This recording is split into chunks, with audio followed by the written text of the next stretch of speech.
Akkatti bahani malee akkatti galan hin beekanii. Jaalala dhugaami ooftu kan wajjin dabarsine eegattanii taayya jaaltu fageenyaan na dhoowwe. Ani maqaan koo SF'n jedhama. Kanan dhaladheetti guddadhee godina Jimmaa aanaa Gommaa ganda Ganjii Ilbuu bakka jedhamtu keessatti barnoota koollee hanga kutaa muraasaatti kanan baradhee ganduman itti dhaladhe keessatti maatiin koollee maatii ajaa'ibaa waan ta'aniif anaa fi obboloota koof gorsawwan nu barbaachisuun nu utubanii maatii nu guddisanidha. Akka carraa ta'ee guyyaa tokko obboleessa kiyya hangafaatti fuudha. Guyyaa kana ture dargaggeessa yeroo jalqabaadhaaf onneen kiyya jaallachuuf feete waliin ijaan wal arginee haasoo afaanii gara daandii jaallaatti wal geessullee taphachuu kan hin jalqabe. Dargaggeessi kun afaan waan mi'aawuuf ijoollummaadhaan qalbii kiyya fudhachuudhaaf yeroo hedduun illee isatti hin fudhanne. Inni illee firoottansaa fi haadhaaf abbaasaa biratti nama baay'ee jaallatamaadha. Amalli isaallee anaaf ajaa'iba ture. Wal barree yeroo gabaabaa keessatti anis gaaffii jaalalaasaa fudhadheen jaalala dhugaa ta'ee waliin dhandhamachuu jalqabne. Barri isaallee bara 2001 utuu maatiin keenya nurratti hin beekiin waggaa tokko jaalalaan erga waliin dabarsinee booda anaan maatiin koo gara biyya hambaa deemii jechuun na gaafatu. Milkaa'ina maatii kiyyaa gumaachuu keessatti gahee ilmummaa koo bahuu waan hin qabuuf yaada maatii kiyyaa tole jedheen imala koo nagaadhaan gara biyya hambaatti raawwadhe. Jaalala dhugaami ooftu kan wajjin dabarsine eegattanii taayya jaaltu fageenyaan na dhoowwe.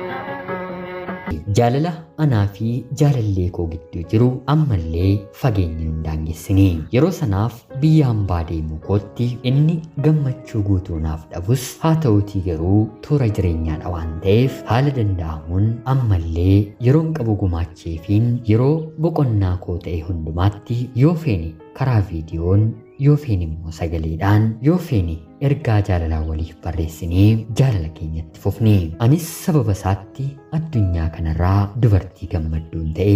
Isallee ani baay'ee waan hin gammachiisuuf baay'ee natti gammada. Bakka hin dadhabetti qorumsi garaagaraa bakka na mudatutti jajjabina naaf kenna malee dhimma keeti jedhee jaalalleen koo ana biran darbu.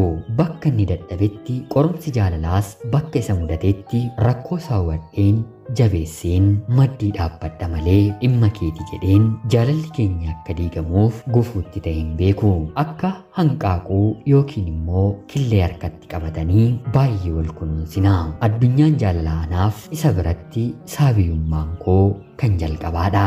Yoon isa dhabe dhugumayyuu jiraachuun koos kan badu natti fakkaata.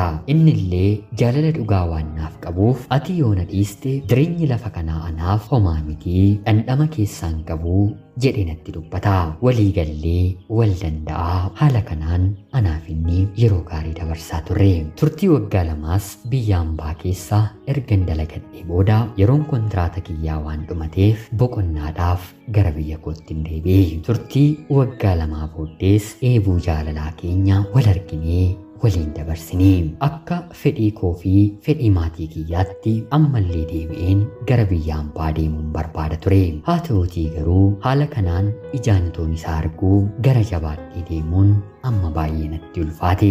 Jaalala kiyya fageenya irratti waggaa lamaaf hin tikfadhe tarii yoo bara kanan deebi'e malee anaaf isa gidduutti rakkoonni mudataa'ee kan jedhu shakkina keessatti uume. Haaluma jaalalleen kiyya na gaafateenis jaarsi ergamee anaaf isa gidduutti ni kaannuuf ta'e.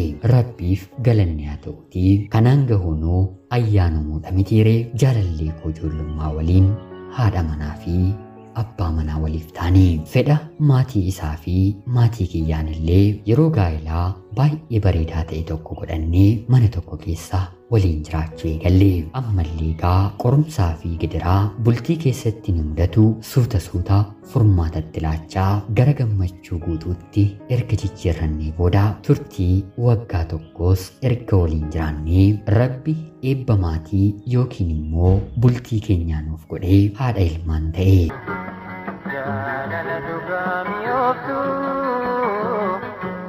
kawajin dabartini Beekatani kaya jaltu Fageenyan na dhoowwe Duras daa'ima baay'een jaalladha. Ergan harka kiyyatti qabadhe immoo jaalalli kiyya kan duraarra caalee sabboonummaadhaan abbaa manaa koo waliin jireenya kiyyan itti fufee. Ammas waggaa yeroo lakkoofsisnu Rabbi deebisee haadha intalaa na godhe. Waggaa 2 gidduutti eebbi 2 mana keenya waan seeneef jaalalli keenyi kan duraarraa dabalaa mi'aawaa nuuf dhufe. Abbaan manaa koo nama baay'ee cimaadha. Bultii kana jabeessuu keessatti gahee abbaa manummaa inni taphate baay'ee ajaa'iba. Haala kanaan waliin ergan daa'ima koo dahee waggaa 2 ergan jiraadhee booda jireenyi mana kiyyaallee fooyya'uu guddachuu waanta qabuuf abbaa manaa kootiin waggaa 2f biyyaan baagee hin deebi'aa. Waan ati nuuf dalagaa jirtu gahuu dadhabee otoo hin taane haa ta'uutii garuu waggaa 2f si gargaariin deebi'aa jechuun isan gaafadhe. Abbaan manaa koo lakkii yaa haadha manaa koo jireenyuma kanatti gammannee jiraanna. Kanaaf yoo eeyyama isaa ta'e Rabbitti nuuf guutaa hin deebiinii jechuun na kadhate. Anis gara jabummaan isa diduun otoo hin taane jaalalaan suuta jedheen amalaan akkan deemuu qabu jala lixeen abbaa manaa kiyya amansiifadhe. Otuma itti ulfaatuu booddees tolinaan jedha. Anis daa'ima koo isaa fi harmee isaatti kennadheen paaspoortii kiyyallee haaromsachuun gara Saawudiitti irra deebi'een imala koo raawwadhe. Rabbiif haa galatu. Ammallee nagaadhaan imaleen mannillee mana gaarii na gahe. Qarshiin baatiin argadhu hundumaas harka kiyyarra yoo taa'e wanti dubartiin barbaaddu dhaabbataa waan hin taaneef harka kiyyarratti balleessee fixuurra jedheen abbaa manaa kootti baatiitiin erguun jalqabe. Wanta anaan barbaachisu fedhii isaallee kan ta'e ani ajaja kootiin godhi jedheen itti madhu 1-2 abbaan manaa kiyya qarshii kootiin waan isan ajaje naaf raawwate. Turtii waadaan galeefis kan waggaa 2 ergan xumuree booddee garuu akkan waadaa seeneefiitti galuun naaf hin danda'amne. Wanta amma Saawud Arabiyaa keessatti ta'aa jiru hedduun keessan ni beektu. Namni waraqaa umraatiin dhufe hanga yeroo muraasaatti galuu akka hin dandeenye seerri bahee jira. Haga sanatti Rabbi rakkoo Saawudii kana mudate nuuf haa laaffisu jechaa abbaa manaa koo Haayidar Jamaalillee ijoollee koo 2 waliin harmee kee daa'ima koo nuuf otoo hin jedhiin akka ijoollee isheetti naaf guddisaa jirtu nagaadhaan na eeggadhaa. Ija nagaanis Rabbi nu argisiisu jechaa jaalatamtoota hordoftoota qophii kanaa immoo Rabbi nama akka abbaa manaa koo obsa qabu isiniif haa kennu jechuun barbaada. Anaafillee Rabbi haga dhumaatti bultii kiyyaa akka eebbisuu fi hangan ijaan argutti maatii koo nagaa akkanaaf godhuuf akkanaaf kadhattan kabajaan isin kan hin gaafadhu. Ana obboleettii keessan SF Saawud Arabiyaarraati. Ulfaadhaa nagaatti galatoomaa.